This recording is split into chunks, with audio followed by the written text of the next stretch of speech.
नमस्कार, Rajasthan top 10 news में आपका स्वागत है। आइए बात करते हैं आज की ताजा खबरों पर। करणपुर के चुनाव परिणाम के जुड़े सवालों से केंद्रीय मंत्री ने कहा कि सामान्यतः इस तरह का चुनाव जो किसी व्यक्ति के देहावसान के बाद में होता है, उस चुनाव में मृतक व्यक्ति के प्रति कहीं ना कहीं आस्था और सहानुभूति की लहर होती है। उस सहानुभूति की लहर के चलते हुए इस तरह का परिणाम आया है। शेखावत ने कहा कि राजस्थान की सरकार पूर्ण बहुमत की है, 115 सीटों के साथ काम कर रही है। निर्दलियों ने भी भाजपा सरकार को समर्थन दिया है। जहां भाजपा की सीटें निकली वहीं जो है करणपुर में हार का सामना करना पड़ा। देखिए, सामान्यतया इस तरह का चुनाव जो किसी व्यक्ति के देहावसान के बाद में होता है, उस चुनाव में मृत व्यक्ति के प्रति, मृत नेता के प्रति कहीं न कहीं किसी न किसी तरह की आस्था और सहानुभूति की एक लहर होती है। उस सहानुभूति की लहर के चलते हुए इस तरह के परिणाम आया है। लेकिन क्योंकि राजस्थान की सरकार पूरी बहुमत की सरकार है, 115 सीटों के साथ में काम कर रही है, निर्दलियों ने भी भारतीय जनता पार्टी की सरकार को समर्थन दिया है। जब भारतीय जनता पार्टी की सरकार सशक्त रूप से 5 साल में सुशासन स्थापित करने के लिए काम श्री राम का मंदिर, मर्यादा पुरुषोत्तम श्री राम का मंदिर जन्मभूमि पर बने, इसको लेकर के देश में पिछले 500 साल से संघर्ष चल रहा है। हम सभी लोगों ने हमेशा ही इस बात का प्रण और संकल्प व्यक्त किया था कि हम सौगंध राम की खाते हैं, मंदिर वहीं बनाएंगे।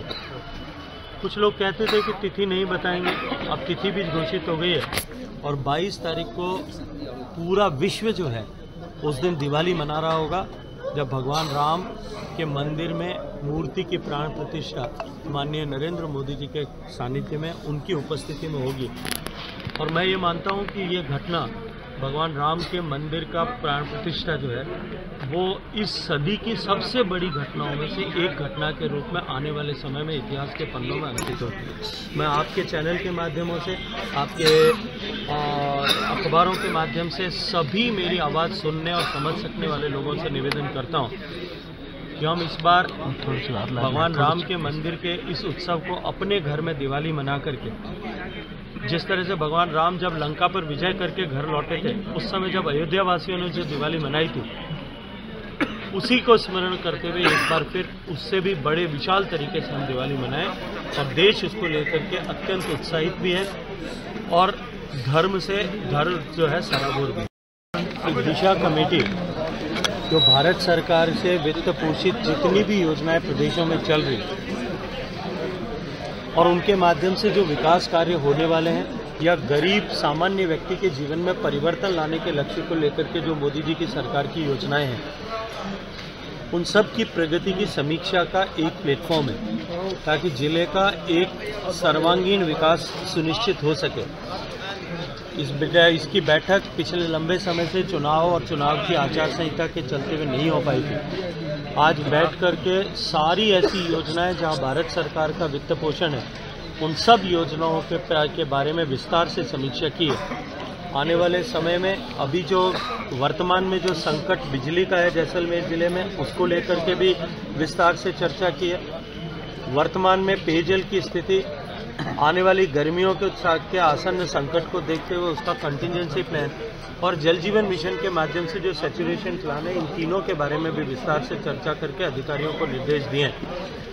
पिछले 5 साल में जिस तरह से जैसलमेर जिले के हालात थे और जिस तरह से जैसलमेर जिले में राजनीतिक विद्वेष के आधार पर बहुत सारी सरकारी योजनाओं को डिरेल करने की कोशिश की गई, राजस्थान भर में इसी तरह के हालात होने के चलते हुए जो समस्याएं उत्पन्न हुई, उन सब के समाधान के लिए भी, त्वरित समाधान के लिए भी अधिकारियों को निर्देश दिए। सर, अधिकारियों पर आरोप भी लगाए हैं, लोगों ने आपको ज्ञापन भी दिए हैं, क्या कहेंगे सर? राजस्थान हाई कोर्ट ने Sanjivani multi state credit cooperative society मामले में केंद्रीय जल शक्ति मंत्री गजेंद्र सिंह शेखावत की गिरफ्तारी पर रोक और उनके खिलाफ कोर्ट की अनुमति बिना आरोप पत्र दाखिल नहीं करने की राहत को 11 मार्च तक बढ़ा दिया है। न्यायाधीश कुलदीप माथुर ने गजेंद्र सिंह शेखावत की याचिका पर सोमवार को ये आदेश दिया।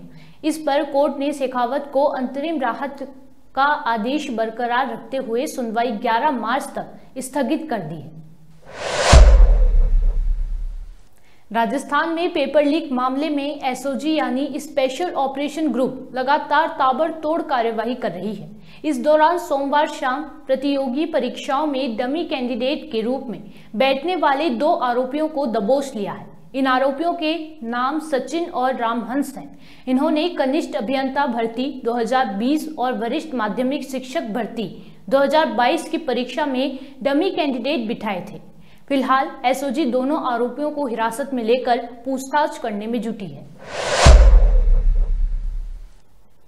अलवर सरस डेयरी द्वारा मिलावटी दूध के खिलाफ लगातार कार्यवाही की जा रही है।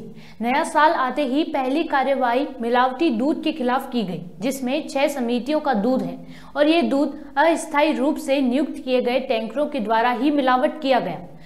अलवर सरस डेयरी प्रशासन ने मिलावटी दूध से भरे टैंकर पर कार्यवाही करते हुए टैंकर को पकड़ा और मिलावटी दूध को मौके पर डेयरी में ही नष्ट कराया गया। राजस्थान की भजन लाल शर्मा सरकार में राज्य मंत्री स्वतंत्र प्रभार सुरेंद्र पाल सिंह टीटी की करणपुर विधानसभा चुनाव में बड़ी हार हुई है।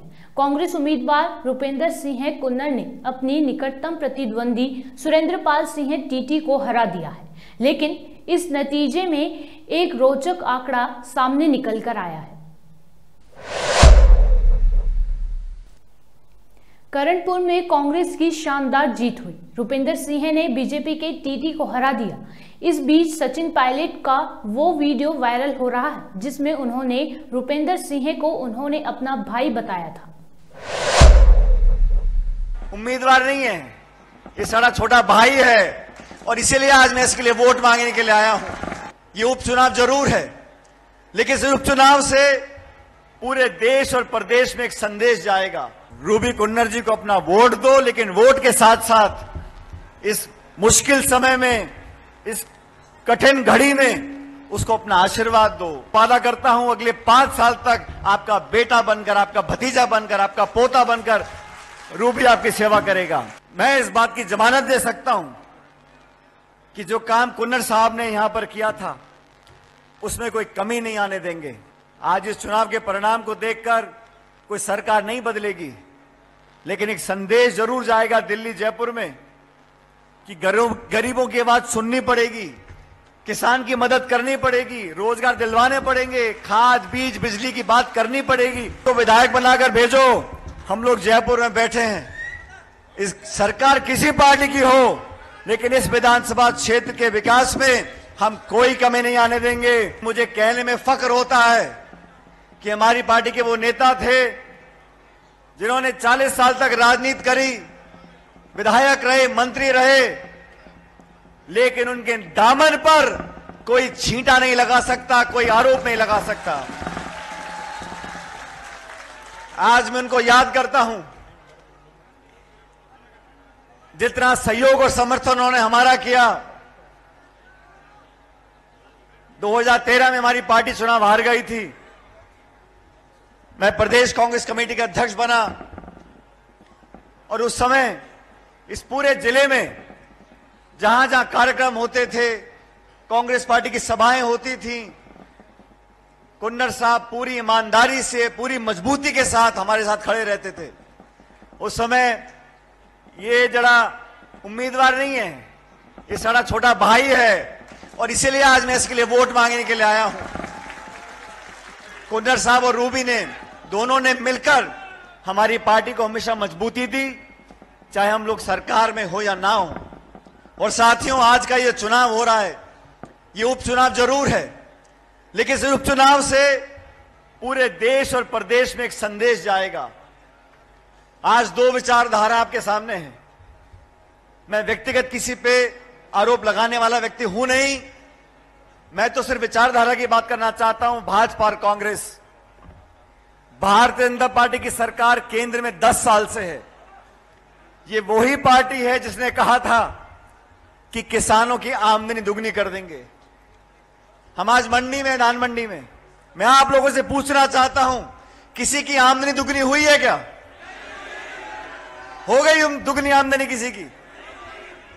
बीजेपी ने कहा था प्रति वर्ष 2 करोड़ लोगों को रोजगार देंगे, महंगाई कम करेंगे, इस बीजेपी की सरकार ने अगर कुछ किया, आप सबको याद होगा, इस देश में किसानों के खिलाफ वो 3 काले कानून बनाए थे। हजारों की संख्या में किसान दिल्ली की सरहद पर बैठे थे, ठंड में और गर्मी में सैकड़ों लोगों की जान चली गई। 1.5 साल के बाद इस सरकार ने हाथ जोड़कर माफी मांगी और वो 3 काले कानून वापस लिए। किसानों की बात करने वाली वो पार्टी किसानों के खिलाफ कानून बनाती है। नौजवानों की बात करने वाली वो पार्टी, हमारी बच्चियां, पहलवान बच्चियां कितने लंबे समय तक प्रदर्शन करते रहे दिल्ली के जंतर मंतर पर बैठकर।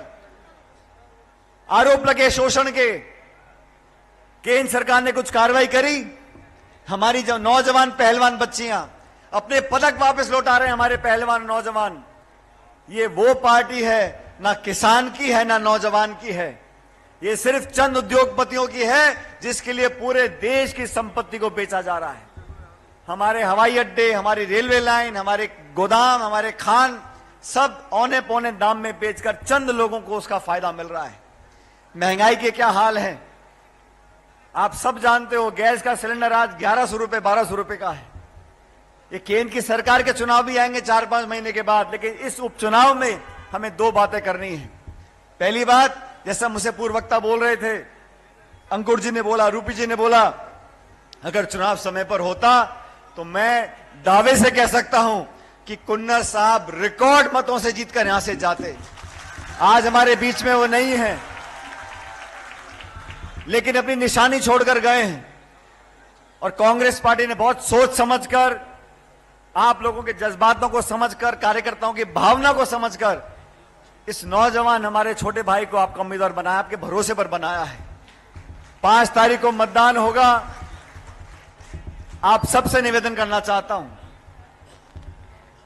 रूबी कुन्नर जी को अपना वोट दो, लेकिन वोट के साथ साथ इस मुश्किल समय में, इस कठिन घड़ी में उसको अपना आशीर्वाद दो, अपना प्यार दो। और मैं आपको वादा करता हूं, अगले 5 साल तक आपका बेटा बनकर, आपका भतीजा बनकर, आपका पोता बनकर रूबी आपकी सेवा करेगा। मैं व्यक्तिगत रूप से रूबी को बहुत लंबे समय से जानता हूं। मैं इस बात की जमानत दे सकता हूं कि जो काम कुन्नर साहब ने यहां पर किया था, उसमें कोई कमी नहीं आने देंगे और पूरा परिवार आपकी सेवा करेगा। आज इस चुनाव के परिणाम को देखकर कोई सरकार नहीं बदलेगी, लेकिन एक संदेश जरूर जाएगा दिल्ली, जयपुर में कि गरीबों की आवाज सुननी पड़ेगी, किसान की मदद करनी पड़ेगी, रोजगार दिलवाने पड़ेंगे, खाद, बीज, बिजली की बात करनी पड़ेगी। और मैं चुनौती देना चाहता हूं, अभी भाजपा का नेता बहुत बड़ी बड़ी बातें कर रहे हैं, ये फिरोजपुर के फीडर की बात करते हैं। हमारी कांग्रेस सरकार ने पैसा दिया था, बजट दिया था और बहुत जल्द काम चालू होगा। ये पंजाब की सरकार, केंद्र की सरकार और नई प्रदेश की सरकार लोगों को भ्रमित करती है। ये बड़े बड़े बांध जो बने, बड़े बड़े पुलिया बनी, सिंचाई की परियोजना बनी, ये क्या बीजेपी सरकार ने बनाई थी? आज से 20, 30, 40, 50 साल पहले इन बड़ी बड़ी परियोजनाओं की नींव रखी गई थी। ये देश आगे पहुंचा क्योंकि किसान मजबूत हुआ।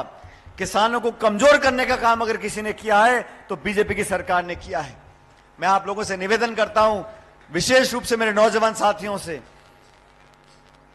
नौजवानों के हाथ में इस क्षेत्र के विकास का जिम्मा आप दोगे, आपके काम ईमानदारी से होंगे, दुगनी चौगनी गति से होंगे। जिन लोगों को देख चुके, परख चुके, उनके अच्छे बुरे को आप जानते हो।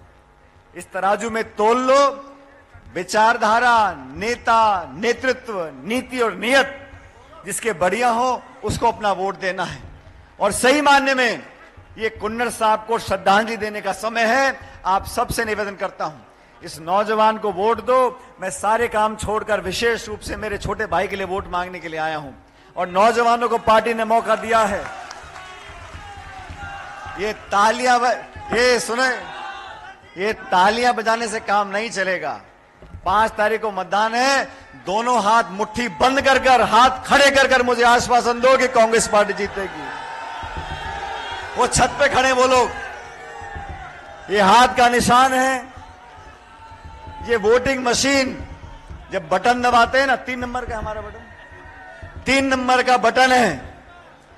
और 5 तारीख को मैं तो जयपुर में होऊंगा, लेकिन इस विधानसभा क्षेत्र में जब मतदान होगा 5 तारीख को, 3 नंबर का बटन दबाना है और मेरे वीरों, मेरे शेरों, मेरे नौजवानों, वो बटन दबाते हो तो उसमें आवाज निकलती है मशीन में, वो टी करके बोलती है मशीन, बोलती है नहीं बोलती? ये रूबी जी का बटन 3 नंबर का इतनी जोर से दबाना, मुझे जयपुर में आवाज सुनाई पड़ जाए कि टी बटन दब गया है। और आप इनको विधायक बनाकर भेजो। हम लोग जयपुर में बैठे हैं, इस सरकार किसी पार्टी की हो, लेकिन इस विधानसभा क्षेत्र के विकास में हम कोई कमी नहीं आने देंगे। मैं रूबी कुन्नर के साथ कंधे से कंधा मिलाकर इस क्षेत्र के विकास में हम कोई कमी नहीं छोड़ेंगे। इसलिए मेरा आपसे निवेदन है, सारी बातें भूल जाओ, किसने क्या कहा नहीं कहा, आने वाला समय आप लोगों का है। और रूबी कुन्नर को कांग्रेस पार्टी ने जो टिकट दिया, आपके भरोसे पर दिया है, इनको जिताकर भेजो, इतिहास बनाओ। अगले 5 साल तक आपकी सेवा करने की जिम्मेदारी इनकी भी रहेगी और पूरी ताकत के साथ हम लोग काम करेंगे।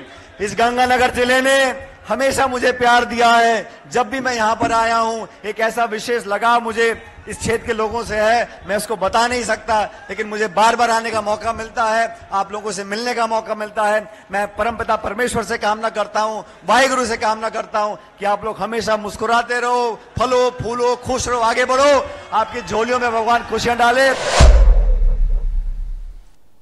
राजस्थान की भजनलाल सरकार में झाबर सिंह खर्रा ने नगरीय विकास विभाग और स्वायत्त शासन विभाग के मंत्री के रूप में पदभार ग्रहण किया। इस दौरान उन्होंने कहा कि मेरा विभाग पारदर्शी और भ्रष्टाचार रहित रहे, यही मेरी प्राथमिकता होगी। इसके लिए अन्नपूर्णा योजना के बारे में भी उनने बात की। अयोध्या राम मंदिर की प्राण प्रतिष्ठा समारोह के लिए राम भक्तों का पहुंचना शुरू हो गया है। देश के कोने कोने में राम भक्त प्राण 22 जनवरी को प्रस्तावित प्रतिष्ठा अनुष्ठान का साक्षी बनने के लिए अयोध्या कूच कर चुके हैं। ऐसे में अयोध्या में भक्तों के लिए बनने वाले भोजन और प्रसादी में अजमेर में बनी 8 रोटी मेकर मशीन रवाना की गई है, जो भक्तों के लिए रोटियां तैयार करेंगी। हरियाणा के सिरसा में सोमवार को बड़ा सड़क हादसा सामने आया। बताया जाता है कि राजस्थान के गंगानगर से किसी परिचित के अंतिम संस्कार में हिसार जा रहे लोगों की बेकाबू कार पेड़ से टकरा गई। इससे कार सवार 6 लोगों की मौत हो गई। मृतकों में 5 महिलाएं भी शामिल हैं। मृतकों में से 5 आपस में रिश्तेदार बताए जाते हैं। हादसे की सूचना मिलने के बाद तुरंत एक पुलिस टीम को मौके पर रवाना किया गया। पुलिस टीम ने मौके पर पहुंचकर मृतकों के शवों को पोस्टमार्टम के लिए भिजवाया। राजस्थान में कड़ाके की सर्दी के बीच पिछले 24 घंटे में कई जिलों में बारिश हुई। प्रदेश के कोटा, बारां, सवाई माधोपुर, चित्तौड़गढ़, जयपुर, करौली, दौसा व आसपास के जिलों में कहीं कहीं हल्के से मध्यम बारिश दर्ज की गई। सर्वाधिक बारिश कोटा में दर्ज की गई है। जोधपुर, बीकानेर व अजमेर संभाग में मौसम शुष्क रहा। कहीं कहीं घना कोहरा भी दर्ज किया गया। राजस्थान टॉप 10 न्यूज में आज के लिए सिर्फ इतना ही। देखते रहिए पॉपुलर टीवी। धन्यवाद।